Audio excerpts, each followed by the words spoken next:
Muita gente está perguntando, o que vai acontecer com a gente? A primeira tendência de quem pensa, né?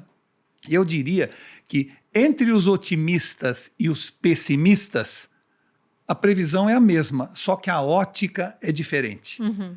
Todo mundo, dividido entre pessimistas e otimistas, vê a mesma coisa, mas sente diferente. Vou dar um exemplo. Para o pessimista, a inteligência artificial vai roubar metade dos nossos empregos. Para os otimistas, ela vai roubar metade do nosso trabalho.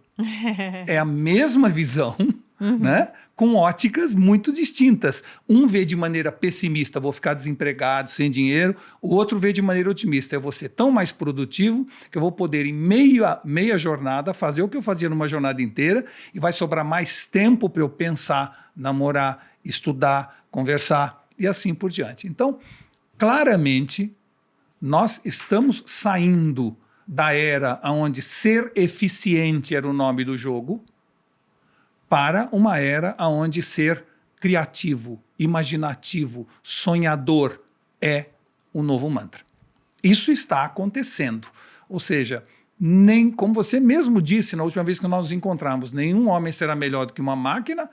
Foi o Paul Jones, acho que falei isso. Foi Paul Jones. Mas nenhum homem será melhor que uma máquina, mas nenhuma máquina será melhor do que o homem com uma máquina. Então, quando as pessoas falam assim, a inteligência vai roubar nosso emprego, não. Mas alguém usando inteligência artificial vai. Sim, de fato. Posso comentar essa frase?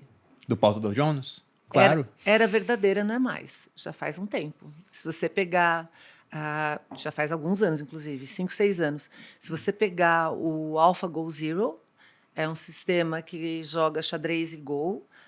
Eu usei ele de exemplo no último podcast. Então, e ele sozinho, ele aprende 70 horas, nível super-humano. Ele ganha das máquinas, dos sistemas que ganhavam dos campeões humanos.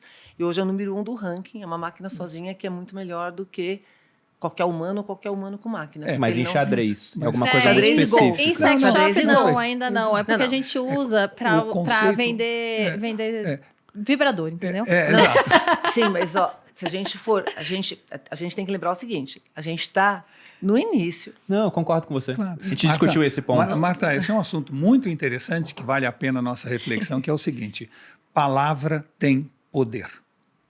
Qualquer palavra, tá certo? E ela transmite uma sensação muito distinta dependendo da palavra que você expressar. Eu considero esta frase ainda válida pelo seguinte, porque o conceito de melhor não necessariamente é mais eficiente, significa ganhar o jogo. Nesse contexto significa. Talvez. Nesse contexto significa o seguinte: nós somos sencientes.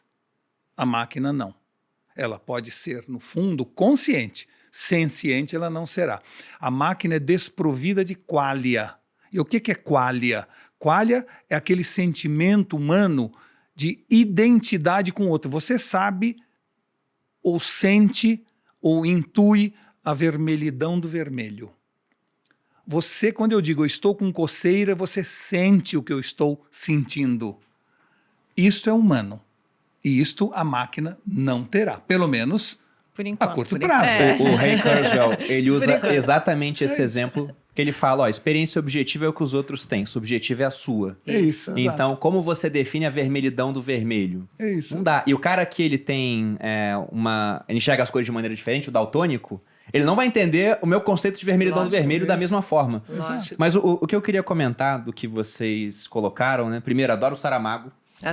E eu li Os Intermitências da Morte no ano passado.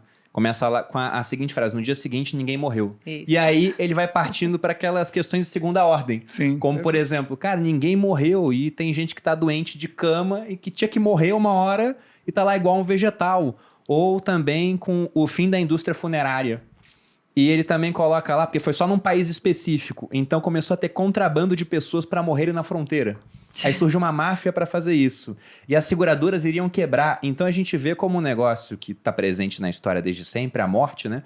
A falta dela pode afeta... causar muitos problemas. Não, muitos problemas. Porque eu sempre penso, caramba, será que seria legal viver para sempre? Mas eu penso nas implicações de um Vladimir Putin imortal. E eu não sei se vale a pena ter isso acessível para todos.